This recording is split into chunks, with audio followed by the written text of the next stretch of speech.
Ini adalah materi yang akan kita diskusikan pada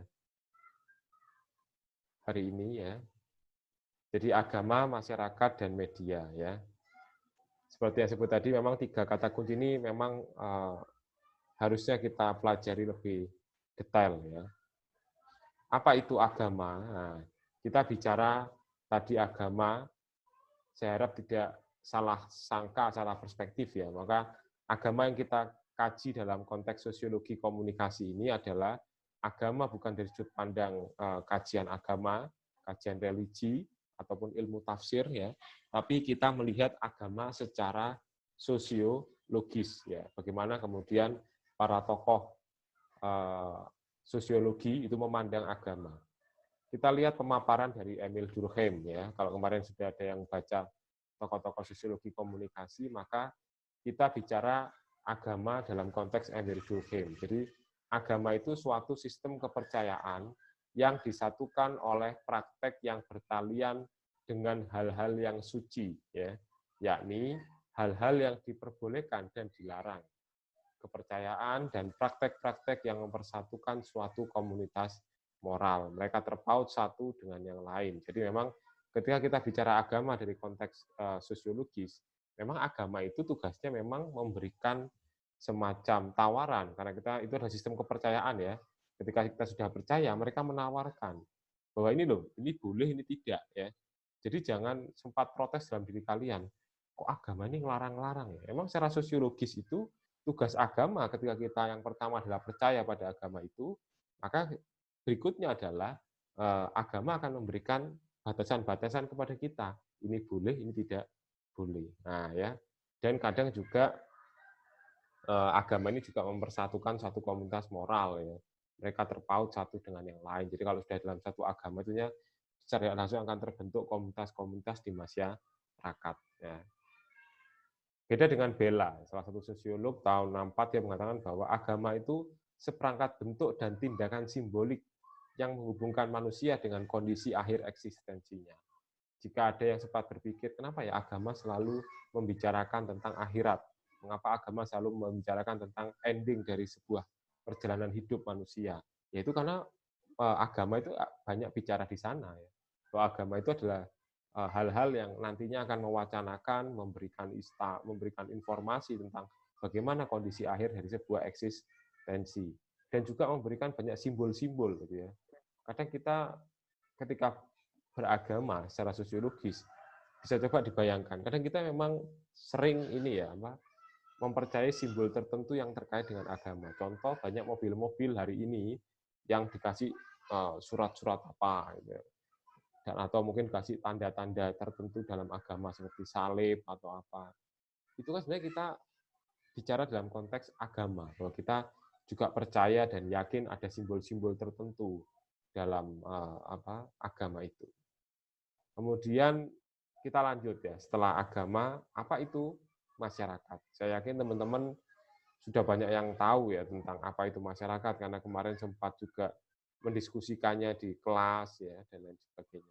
Tapi hari ini kita akan membicarakan masyarakat dari 2 tokoh ya. Nah, tokoh itu adalah John Locke dan Hegel. Bagaimana pandangan 2 tokoh ini terkait masyarakat? Kalau menurut John Locke, masyarakat itu adalah ya warga yang kemudian hidup bersama di bawah satu sistem hukum dan satu pemerintahan. Pertanyaannya, Pak, kalau mereka tidak mau patuh terhadap satu sistem hukum yang ada di sebuah negara, bisa jadi mereka bukan masyarakat sebenarnya. Gitu ya. Karena masyarakat yang sebenarnya itu adalah masyarakat yang taat pada sistem hukum. Ya. Bagaimana mereka jika mereka tidak percaya terhadap pemerintahan yang sah, Pak? Bisa jadi mereka bukan bagian dari masyarakat kita, menurut versinya John Locke ya. Jadi kalau kita menganggap diri kita masyarakat, ya kita harus patuh pada satu sistem hukum, ya, dan pada pemerintahan yang sama. Dan di sini dalam definisinya, John Locke juga bicara bahwa masyarakat juga punya ruang untuk aktif, ya. Karena disitulah kemudian disebut sebagai citizen. Jadi kita juga bisa mengutarakan pendapat kita, ya, mengutarakan pendapat, melakukan kritik, tapi beda dengan tidak mengakui, ya, tidak mau ikut dengan sistem hukum dan pemerintahan. Berarti kita itu bukan dari masyarakat itu, menurutnya John Locke, ya. berarti kita disuruh pindah gitu ya, kalau kita tidak patuh dan taat pada pemerintah dan sistem hukum yang ada. Jadi itu. Oke, kita lihat perspektifnya Hegel. Oke. Nah, menurut Hegel ya, masyarakat dalam logika Hegel adalah segala kehidupan sosial dan segala kegiatan yang di satu pihak tidak termasuk kehidupan berkeluarga. Ya, dan di lain pihak tidak terkait dengan apa?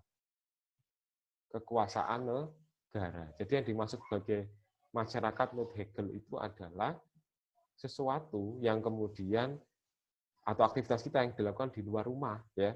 Jadi kenapa ayo kita bermasyarakat yuk, jangan di rumah terus. Itu sebenarnya menunjukkan bahwa kita adalah bagian dari masyarakat. Ketika kita tidak berinteraksi sama sekali di luar, maka bisa jadi kita tidak bisa dikatakan sebagai masyarakat ya.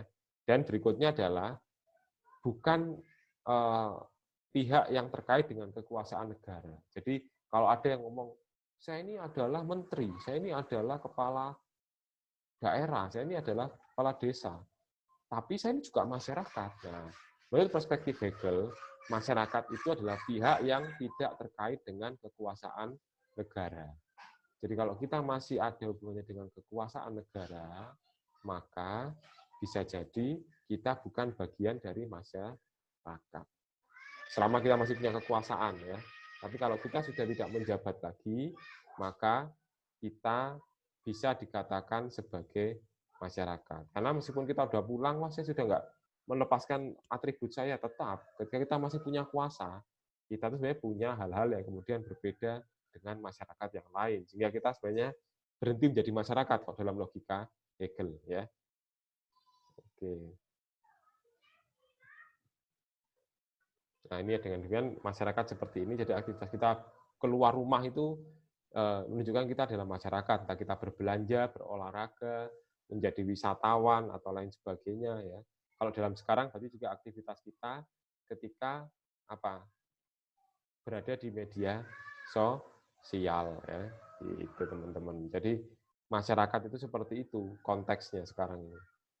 Kemudian masyarakat dalam konteks kekinian atau akibat media yang luar biasa dan lain sebagainya, masyarakat itu dibagi menjadi 3. Yang pertama masyarakat kapitalis, jadi masyarakat yang pola kehidupan dan budayanya itu dilandasi fondasi ideologi ekonomi kapitalisme. Jadi biasanya ini orang-orang yang punya modal, pemilik modal, biasanya punya logika masyarakat kapitalis. Semua bagaimana diputar dan dikembalikan ke dalam sesuatu yang punya nilai ya. Perjualbelikan gitu ya. Kemudian masyarakat konsumer atau consumer society. Nah, itu masyarakat yang menciptakan nilai-nilai berlimpah ruah melalui barang-barang konsumer serta menjadikan konsumsi sebagai pusat aktivitas kehidupan. Jadi masyarakat konsumer ini masyarakat yang kemudian dari bangun tidur sampai tidur lagi itu selalu memikirkan saya mau mengkonsumsi apa. Ada sebuah buku yang menarik yang terkait masyarakat konsumer dan juga budaya konsumerisme ya.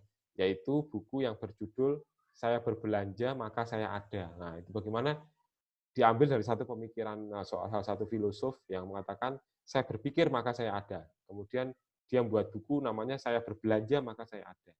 Coba dipikirkan, adakah di antara kita yang sebenarnya naluri konsumsinya itu tinggi? Seolah-olah kalau kita tidak mengkonsumsi sesuatu yang ibaratnya barang atau produk, itu ada sesuatu yang kurang dalam diri kita. Kalau kita sudah sampai fase itu, bisa jadi kita sudah masuk ke dalam lingkaran circle budaya konsumerisme dan kita masuk dari bagian masyarakat konsumer. Kemudian masyarakat tontonan atau dalam bahasa akademisnya adalah society of the spectacle. Nah, di sini sebenarnya kita mulai bangun tidur sampai tidur lagi itu adalah masyarakat tontonan yang kita tidak pernah berhenti menonton ya. Kalau kita lihat banyak ibu-ibu yang tidur di rebahan di kasur sambil bawa HP. Dia nggak bisa lepas dari HP-nya karena dia nonton apapun yang bisa dia tonton, status orang, video di Instagram, video di YouTube gitu ya. Bahkan anaknya lagi main pun ibunya pegang HP gitu ya, lagi nonton. Ya, itu kan bagaimana contoh masyarakat kita itu masyarakat tontonan ya, society of the spectacle. Sehingga ini menjadi budaya baru yang kemudian dibawa ya sampai sekarang kalau ada yang mengkritisi kenapa kalau kecelakaan tidak ditolong, malah banyak yang mengambil gambar, banyak yang menonton. Karena memang secara naluri, dalam sekian tahun terakhir, kita dicetak untuk menjadi society of the spectacle, masyarakat tontonan. Kalau dulu kita sering nonton TV, kalau sekarang yang kita tonton adalah gadget kita masing-masing. Gitu. Nggak mau itu lepas itu ya. Semua harus kita tonton, semua jadi tontonan. Jadi kayak gitu. Apakah Anda bagian dari ketiga masyarakat ini? Apakah sekeliling Anda adalah bagian dari masyarakat ini? Saya pikir hari ini kita harus mulai melakukan rethinking, ya, memikirkan kembali itu. Nah, kemudian media massa jelas ya, itu yang Anda pelajari dari awal masuk. Tapi yang jelas media massa itu bukan hanya sekedar alat penyampai pesan, tapi media massa hari ini adalah sebuah institusi yang di dalamnya banyak muatan kepentingan-kepentingan tertentu. Misalnya menurut si Daniel Chandler dalam bukunya Marxist Media Theory ya, dia mengatakan bahwa media itu berfungsi sebagai alat produksi, means of production. Kok bisa, Pak? Memang media tidak menciptakan sebuah produk, tapi dia menciptakan cara berpikir kita. Medialah yang membuat kita menjadi masyarakat kapitalis, menjadi masyarakat tontonan atau masyarakat konsumer, atau masyarakat konsumsi.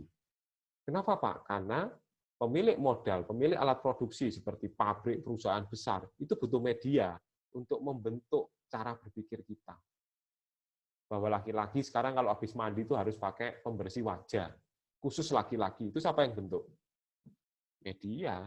Zaman saya dulu cuci muka ya pakai sabun batangan tuh digosok ya nggak apa-apa gitu ya. Tapi sekarang itu semua dibentuk oleh media. Kemudian media memproduksi kesadaran palsu gitu ya. Jadi memang itulah disebut sebagai kesadaran yang tidak kita sadari, kemudian mengajak kita untuk melakukan sesuatu. Yang itu sebenarnya kebutuhan sekunder misalnya, dalam konteks budaya konsumsi. Di sanalah ideologi-ideologi itu masuk. Nah, jadi media hari ini itu memang tidak hanya bicara sebagai alat. Ya. Nah, ada pemikiran menarik ya dari Bill George ya, yang dia mengatakan bahwa hari ini religion finds technology. Jadi Anda jangan berpikir bahwa oh ternyata media itu memanfaatkan agama ya untuk membuat konten sehingga banyak yang tertarik ya seperti Mama Dedek dan acara-acara ustadz lain gitu ya. Wah, agama dimanfaatkan nih oleh media supaya dapat banyak iklan, dapat viewer. Tunggu dulu. Bill George mengatakan religion finds technology. Artinya hari ini media juga dimanfaatkan oleh agama untuk menyebarkan ideologinya, menyebarkan dakwanya ya untuk mempengaruhi banyak orang, untuk merekrut banyak orang, untuk mengambil hati banyak orang itu melalui teknologi atau melalui media. Sehingga kalau ada yang menganggap sampai hari ini agama dan media itu adalah sesuatu yang tidak bisa disatukan, saya pikir agak keliru ya. Kenapa? Kalau dulu mungkin mengatakan wah agama itu sakral, suci ya. Tapi media itu suatu yang penuh gegap-gempita. Tapi pada kenyataannya hari ini dua hal itu bisa di-match-kan ya. Media membutuhkan agama sebagai sebuah konten, agama membutuhkan media sebagai sebuah alat untuk menyebarkan ideologi, menyebarkan pemahaman yang mereka percayai ya itu yang. Dan kita lihat bagaimana dalam agama pun kelompok-kelompok tertentu yang sukses mengolah media, mereka mendapat banyak simpatisan gitu. Itu sehingga memang muncullah sebuah paradigma ya. Jadi maraknya penggunaan teknologi multimedia elektronik untuk kepentingan dakwah agama atau munculnya realitas agama yang dimediasikan oleh teknologi media atau mediated religion merupakan bukti dari relasi baru akibat dari gesekan agama dan media. Jadi hari ini tuh gesekannya berbeda, relasinya sudah berbeda. Ada relasi baru antara agama dan media. Agama tidak selalu sakral, tidak selalu berdiri sendiri, sedangkan media tidak selalu bicara hal-hal yang sifatnya hiburan dan lain-lain. Tapi mereka ternyata bisa bersatu. Gitu teman-teman. Jadi memang sebenarnya ini kita bicara